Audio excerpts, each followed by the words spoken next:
छतरपुर में जिनके घर पे बुलडोजर चला है वो वहाँ समाज के सबसे मुअज्जज आदमी रहे हैं। आरोपी को आप सजा नहीं दे सकते, सजा आप दोषी को दे सकते हो और सजा देने का काम अदालतों का हुआ करता है। मोहन यादव जी हमारे सीएम है, आजकल हिंदू हृदय सम्राट बने हुए हैं, योगी जी की कॉपी कर रहे हैं। तो मोहन यादव जी ने देखा कि साहब यहाँ मुस्लिम वाला एंगल ठीक बैठ रहा है, बड़े नेता हैं ये, मुसलमान वाला एंगल है, तो इन्हीं को पत्थरबाज बना दो साहब और इसको हम लीगली इस पे एक्शन लेंगे। यहाँ पे मान लीजिए आरोपी आपको मुसलमान मिल गया, सबसे पहले तो बुलडोजर तब चल जाता है जब मुसलमान है, फिर उसमें ये भी नहीं देखा जाता वो किस पार्टी का है क्या है।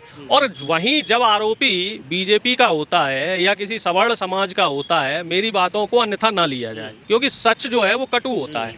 तो साहब ये बुलडोजर में तेल खत्म हो जाता है। झारखंड में पत्थरबाजी हुई और बीजेपी के कार्यकर्ता पत्थरबाजी कर रहे हैं। हमें एक बीजेपी का कार्यकर्ता ऐसा बता दो जिसके यहाँ बुलडोजर चला हो। अच्छा, जो आपने कार्रवाई की बात की कि लीगल एक्शन लिया जाएगा, क्या हो जाएगा उससे? जेल हो जाएगी उन लोगों को? नहीं, जेल होगी साहब, जेल होगी और उनसे हर्जाना भी लिया जाएगा, उनको कानूनन सजा होगी क्योंकि देश साहब कानून से चलेगा। और अब कानून में साहब मैं आपको बता रहा हूँ देर जरूर लगती है लेकिन कानून अपने हिसाब से काम करता है। हिसाब से तो फिर चाहे वो मध्य प्रदेश के सीएम हो या उत्तर प्रदेश के सीएम हो या उत्तराखंड के सीएम हो, क्योंकि सभी जगह बुलडोजर चली, सब पे कार्रवाई होगी, कोई नहीं बचेगा।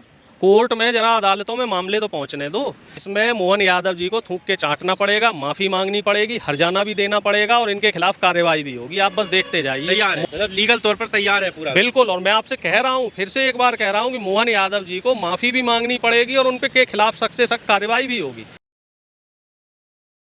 देश में बुलडोजर राजनीति का दौर चल रहा है और उत्तर प्रदेश से भले ही शुरुआती तस्वीरें आई हों, लेकिन उसके बाद मध्य प्रदेश, राजस्थान, उत्तराखंड भी पीछे नहीं है। ताज़ा मामला मध्य प्रदेश के छतरपुर का है, जहां पर एक आरोप के चलते एक महंगी कीमत का एक बंगला जो है ढा दिया जाता है और न सिर्फ बंगला बल्कि गाड़ियां भी तोड़ी जाती हैं। सवाल ये भी उठते हैं कि क्या इसी तरह की कार्रवाई बाकी जगहों पर भी होती है, और अगर ये गैर संवैधानिक कार्रवाई हो रही है तो इस पर लगाम कैसे लगेगी। इस पर बात करने के लिए हमारे साथ डॉक्टर अरुणेश जी हैं, इनसे हम बात करेंगे। किस तरह से देखते हैं सर, जो नफरती माहौल, ये बुलडोजर के सहारे न्याय की बात करना, ये कैसे रुकेगा? देखो साहब, जहाँ तक हम बुलडोजर मॉडल की बात करें तो ये एक डिस्ट्रक्टिव या नकारात्मक राजनीति है। आरोपी को आप सजा नहीं दे सकते, सजा आप दोषी को दे सकते हो और सजा देने का काम अदालतों का हुआ करता है। जज निर्धारित करता है कि कौन आरोपी दोषी है और कौन आरोपी दोषी नहीं है। अब हम सीधे अगर छतरपुर की घटना पे आ जाएं तो चूंकि छतरपुर में जिनके घर पे बुलडोजर चला है वो वहाँ समाज के सबसे मुअज्जज आदमी रहे हैं और ये पहला वाकया नहीं है। कम से कम 10 साल पहले से छतरपुर में किसी भी तरह की कोई घटना होती है तो पंचायत के लिए उन्हीं को बुलाया जाता है। जब कोई वहाँ मान लीजिए सामाजिक सौहार्द बिगड़ रहा, माहौल ख़राब हो रहा है तो डीएम हो या एसपी हो उनको फ़ोन करता है, बोलते हैं खान साहब आ जाओ जरा, इसको आप ही सुलटा सकते हो। और जो ये मामला हुआ था, जो पत्थरबाजी चल रही थी, तो प्रशासन से ये पत्थरबाजी नहीं संभल रही थी, इनको बुलाया गया, बोला गया कि आप यहाँ आके बीच बचाव करवाओ। ये तो साहब पहुँचे वहाँ बीच बचाव करने के लिए। और मोहन यादव जी का देखिए, मोहन यादव जी हमारे सीएम है, आजकल हिंदू हृदय सम्राट बने हुए हैं, योगी जी की कॉपी कर रहे हैं। और इन्हें ये नहीं मालूम कि आप पिछड़े समाज से आते हो। बीजेपी पिछड़े समाज और दलित समाज के लिए क्या करती है वो आप देखो, यूज एंड थ्रो करती है। तो मोहन यादव जी ने देखा कि साहब यहाँ मुस्लिम वाला एंगल ठीक बैठ रहा है, बड़े नेता हैं ये, मुसलमान वाला एंगल है, तो इन्हीं को पत्थरबाज बना दो साहब। और इनके घर पे जो है तुरंत ये भी नहीं देखा कि ये वहाँ पे पत्थरबाजी में शामिल थे नहीं थे, मामला क्या है। जबकि डीएमएसपी साफ कह रहे हैं कि साहब हमने इन्हें बुलाया, लेकिन ऊपर से प्रशासन की तरफ से फ़ोन आया और उनका घर भी तोड़वा दिया गया और घर के साथ साथ जो महंगी महंगी गाड़ियाँ थी वो तोड़वा दिया गया और उनके करोड़ों रुपए का नुकसान हो गया। अब हमें ये बताओ, अब उस नुकसान की भरपाई कौन करेगा? क्या मुख्यमंत्री जी और प्रधानमंत्री जी अपनी जेब से पैसे देंगे? मान लीजिए अगर उन्हें हर्जाना भी दिया जाएगा तो वो भी तो हमारे टैक्स के पैसे से ही वो मान कर रहे हैं गलती हो तो कह रहे कड़ी कार्रवाई की है हमने मुख्यमंत्री के आदेश। कैसे मान पाएंगे? क्योंकि ऊपर से प्रशासन का दबाव है। अब ये तो अदालतें मनवाएंगी इनको, अदालत में अदालत के जो फैसले हैं उनमें देरी भले ही लग जाती है, लेकिन समय से इंसाफ मिलेगा। थोड़ा देर क्या होगा, क्या होगा इनके साथ? कार्रवाई होगी। जो डीएम है, एसपी है और मुख्यमंत्री है, अदालत इनके ऊपर कार्रवाई करेगा बिल्कुल। और हमारी पार्टी जो है बिल्कुल, आप ये मान लो कि मुस्तैदी से विरोध कर रही है। जो वहाँ पे कांग्रेस के शीर्ष नेता हैं वो सभी लोग विरोध कर रहे हैं, और इसको हम लीगली इस पे एक्शन लेंगे। और हम आपके चैनल के माध्यम से एक बात पूछना चाह रहे हैं कि जहाँ पे मान लीजिए आरोपी आपको मुसलमान मिल गया या आरोपी आपको विपक्षी पार्टी का मिल गया, ठीक है, सबसे पहले तो बुलडोजर तब चल जाता है जब मुसलमान है। फिर उसमें ये भी नहीं देखा जाता वो किस पार्टी का है, क्या है।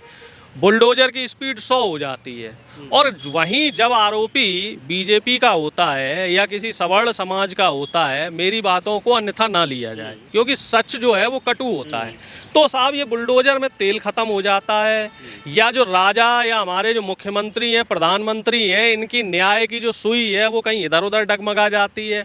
आप बताइए, उत्तर प्रदेश में आए दिन बलात्कार और हत्या की घटनाएं हो रही हैं, और ज़्यादातर जो आरोपी हैं वो साहब बीजेपी से ही उनका कनेक्शन निकलता है। उनमें से हमें बता दो किसके घर पे बुलडोजर चला। आप हमें बिहार में बता दो बलात्कार की घटना हुई, किसके घर पे बुलडोजर चला। झारखंड में पत्थरबाजी हुई और बीजेपी के कार्यकर्ता पत्थरबाजी कर रहे हैं। हमें एक बीजेपी का कार्यकर्ता ऐसा बता दो जिसके यहाँ बुलडोजर चला हो। वीडियो सामने हाँ, वीडियो है। और हम तो ये कह रहे हैं कि जहाँ जहाँ भी घटना हो रही साहब, आपकी उड़ीसा में अभी घटनाएं हुई, वहाँ मुस्लिम समाज को मारा गया, पीटा गया, वहाँ बुलडोजर नहीं पहुँचा। इसके अलावा बंगाल देखो, बंगाल में तो कल हद हो गई साहब, पुलिस को ही पीट दिया, पुलिस को लहूलुहान कर दिया, पुलिस को जान से मारने की कोशिश की। अब उन पे चला लो आप बुलडोजर, जबकि आपके पास साक्ष्य हैं, प्रमाण हैं और पुख्ता सबूत हैं, फोटो हैं, वीडियो हैं। तो बुलडोजर जो है आपका, बाबा जी का बुलडोजर, मोहन यादव जी का बुलडोजर, या फिर इसे हम सीधे सीधे कह सकते हैं बीजेपी का बुलडोजर, ये सिर्फ सेलेक्टिव क्यों है? और ये सिर्फ मुसलमानों के और जो विपक्ष इंडिया गठबंधन का कोई नेता होता है उसके घर पे ही क्यों चलता है? ये बुलडोजर जो है ये दो तरफा कार्रवाई क्यों करता है? इसकी कार्रवाई में जो है भेदभाव क्यों है? अच्छा, जो आपने कार्रवाई की बात की कि लीगल एक्शन लिया जाएगा, क्या हो जाएगा उससे? जेल हो जाएगी उन लोगों को? नहीं, जेल होगी साहब, जेल होगी, और उनसे हर्जाना भी लिया जाएगा, उनको कानूनन सजा होगी, क्योंकि देश साहब कानून से चलेगा। और आपको ध्यान हो कि लगभग 5 साल पहले हैदराबाद में इसी तरह की एक घटना हुई थी। एक डॉक्टर के साथ बलात्कार हो गया, उसकी हत्या हो गई, और आनन फानन में वहाँ के पुलिस ने क्रेडिट लेने के लिए बिना जांच करे एनकाउंटर कर दिया। और जब जांच हुई तो 1 साल बाद क्या हुआ, वो एनकाउंटर फर्जी निकला। और अभी वो पुलिस वाले कहाँ पे हैं? दरोगा जी कहाँ है? जेल में है साहब, जेल में चक्की पीस रहे हैं। उनकी नौकरी भी गई, उनके परिवार भी बर्बाद हुआ, और उन्होंने हर्जाना भी दिया है पीड़ित परिवारों को। तो कानून में साहब मैं आपको बता रहा हूँ देर जरूर लगती है, लेकिन कानून अपने हिसाब से काम करता है। हिसाब से तो फिर चाहे वो मध्य प्रदेश के सीएम हो या उत्तर प्रदेश के सीएम हो या उत्तराखंड के सीएम हो, क्योंकि सभी जगह बुलडोजर चली, सब पे कार्रवाई होगी, कोई नहीं बचेगा। कोर्ट में जरा अदालतों में मामले तो पहुंचने दो। अभी तो ये देखा जा रहा था कि चलो ये भाई सरकार है, हो सकता है इनसे एक गलती हो जाए, 2 गलती हो जाए तो नज़रअंदाज किया जाए, लेकिन इनकी ये जो गलती है वो गलतियां नहीं है। ये लोग इसे अपनी जो है वो खूबी बना के पेश कर रहे हैं। कहीं अपराध बोध नहीं है इन लोगों के जहन में इसके लिए। भाई कल चलो आपने बुलडोजर जल्दबाजी में कहीं एक आधा कार्रवाई में चला दिया, तो बाद में अपनी गलती तो मानो कि साहब वहाँ जल्दबाजी में चला है, नहीं चलना चाहिए था। आप तो उसे खूबी बता रहे हो, आप उसका जो है प्रचार कर रहे हो। आप खुलेआम मीडिया में मुख्यमंत्री जी बयान ये दे रहे हैं कि कोई गुनहगार होगा उसको सूली पे लटका दिया जाएगा, उसके घर पे बुलडोजर चला दिया जाएगा। भैया जज क्या करेंगे फिर? न्यायपालिका क्या करेगी? इनको बंद कर दो ना आप। संविधान में एक ऐसा संशोधन करके एक कानून लेके आओ और जज और न्यायपालिका को इसको ख़त्म ही कर दो, जैसे इजराइल में हुआ है, जैसे कुछ तानाशाही देश जो रूस है, चीन है, वहाँ भी यही होता है। वहाँ न्यायपालिका सिर्फ दिखाने के लिए सरकारी फैसला करती है वहाँ पे, यहाँ भी यही काम कर लो आप। लेकिन देश जो है वो संविधान से चलेगा। हमारा इंडिया गठबंधन तो शुरू से ही कह रहा है कि प्रधानमंत्री जी और बीजेपी संविधान को बदलने की पूरी कोशिश कर रहे हैं, और काफ़ी हद तक इस बार जब से ये सरकार कमज़ोर हुई है, बैसाखी की सरकार बनी है, आपने देखा होगा कि कई ऐसे अहम फैसले रहे हैं जिसमें सरकार को अपने फैसले वापस लेने पड़े। चाहे वो वक्फ बोर्ड को लेके फैसला रहा हो, चाहे वो यूसीसी को लेके फैसला रहा हो, चाहे वो आपका मीडिया से रिलेटेड जो ये बिल लेके आ रहे थे वो रहा हो। तो इस तरह के तमाम फैसलों में सरकार को सोचना पड़ा है। अब वो एनपीएस भी ख़त्म करके ये यूपीएस लेके आए हैं, अभी धीरे धीरे ओपीएस भी ले आएंगे, पुरानी वाली भी लाएंगे, क्योंकि साहब विपक्ष मजबूत है। पर ये जो आप कह रहे हैं ना, विपक्ष मजबूत की बात कह रहे हैं, जब मध्य प्रदेश की घटना होती है तो सवाल यही उठता है कि विपक्ष कहाँ है। जो विपक्ष ये कहता है कि विपक्ष मजबूत हुआ, अब मोदी जी की मनमानी नहीं करने देंगे, ऐसा नहीं है कि गैर संवैधानिक काम हो जाएगा। बुलडोजर पहले भी चल रहे थे, बुलडोजर अब भी चल रहे हैं। आप ये देखो, पहले विरोध नहीं होता था, अब ये मामला मीडिया का हॉट टॉपिक है कि नहीं है कि नहीं है? बिल्कुल है। डीएम का आवास घेरा गया, जब हमारे कांग्रेस के नेता, चाहे वो दिग्विजय सिंह जी हों, उमंग सिंगार जी हों या जीतू पटवारी जी हों, अरुण यादव जी, अब ये सवाल कर रहे हैं, उनसे जवाब नहीं देते बन रहा है साहब। उन्होंने तो ये आरोप लगा दिया कि वो कलेक्टर साहब कह रहे हैं कि साहब मुसलमान का घर होगा तो टूटेगा, हिंदू का नहीं टूटेगा। तो ऐसे कैसे होने देंगे? आरोप आप लगाओ ना, कम से कम अब इनका निकल के तो आ रहा है। अभी तो क्या करते थे, बाबा जी ये बोलते थे, या जो सीएम साहब हैं मध्य प्रदेश के चाहे उत्तर प्रदेश के, ये बोलते थे कि साहब बुलडोजर जो है वो न्याय के लिए चलता है। अब इनके आप देखो ना, हिडन एजेंडे खुल के आ गए। इनकी जो अंदर काली नीयत है कि मुसलमान का है घर तो बुलडोजर चलेगा, चाहे मुसलमान दोषी हो चाहे ना हो। अयोध्या में भी जो बुलडोजर चलाया है एक मुसलमान पे, तो जांच हुई, उसमें नहीं हुई। अब ऐसा ही केस आपका कन्नौज का आ गया।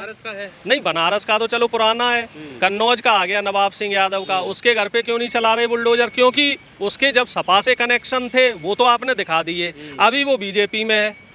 जैसे ही बीजेपी को पता लगा रहे ये तो हमारी पार्टी में है, तो अब उसको बचाने में लग गए, अब लीपापोती करने में लग गए। अच्छा, बीजेपी की एक खासियत भी है कि अगर कोई भी नेता कितना भी भ्रष्ट हो, कितना भी वो आप मान लो अपराधी प्रवृत्ति का हो, वो अपनी इनकी पार्टी में आ जाता है, तो ये लोग उनको बचाते खूब है।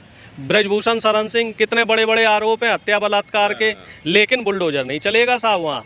उनको टिकट नहीं दिया तो उनके बेटे को टिकट दे दिया। अनुराग ठाकुर सांसद है, कैसे बयानबाजियाँ करते, लेकिन कोई कार्रवाई नहीं। कंगना रनावत सांसद है, किसानों को बलात्कारी हत्यारा बोल रहे हैं साहब, कोई कार्रवाई नहीं। तो न्याय जो है वो बीजेपी का न्याय पक्षपाती न्याय है साहब, और इस चीज़ से हमें बचना है, और इस चीज़ से हमें अपनी जो आने वाली पीढ़ी है उसको भी बचाना है, अपने समाज को भी बचाना है। समाज में जो बीजेपी माहौल ख़राब करने की कोशिश कर रही है, तो इस माहौल को ख़राब नहीं होने देना है। हमने जो हमारी युवा पीढ़ी है उसको संविधान के महत्व को समझाना है कि विरोध करना, अगर सरकार ने कोई गलत काम किया है तो हमें चुप नहीं रहना है साहब, हमें उसका विरोध करना है। सरकार नहीं सुन रही तो आप, न्यायपालिका है, थोड़ा समय लगेगा, लेकिन वहाँ हमें न्याय मिलेगा ही मिलेगा।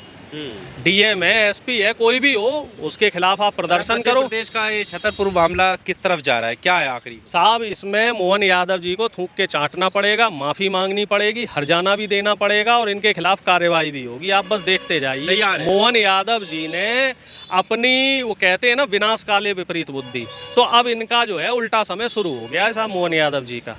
और मोहन यादव जी पहले भी कई गलत फैसले लेते रहे हैं, और इनको बीच बीच में हमारी पार्टी ने खूब इनको चेताया भी है कि साहब सुधर जाओ, जो मुख्यमंत्री का काम है वो करो। इस तरीके से वो हिटलर मत बनो साहब, क्योंकि देश में हिटलर शाही बिल्कुल चलेगी नहीं। देश संविधान से ही चल रहा है और उसी से चलेगा। कानून को अपना काम करने दो, आपका काम है जनता की बेहतरी के लिए काम करना, वो काम आप करो। आप अगर कानून के काम रास्ते में दखलंदाजी दोगे तो आपको साहब हटना पड़ेगा साहब। मतलब लीगल तौर पर तैयार है पूरा? बिल्कुल, और मैं आपसे कह रहा हूँ, फिर से एक बार कह रहा हूँ कि मोहन यादव जी को माफ़ी भी मांगनी पड़ेगी, और उन के खिलाफ सख्त से सख्त कार्रवाई भी होगी, और वो सब होगा कानून के जरिए, संविधान की ताकत से।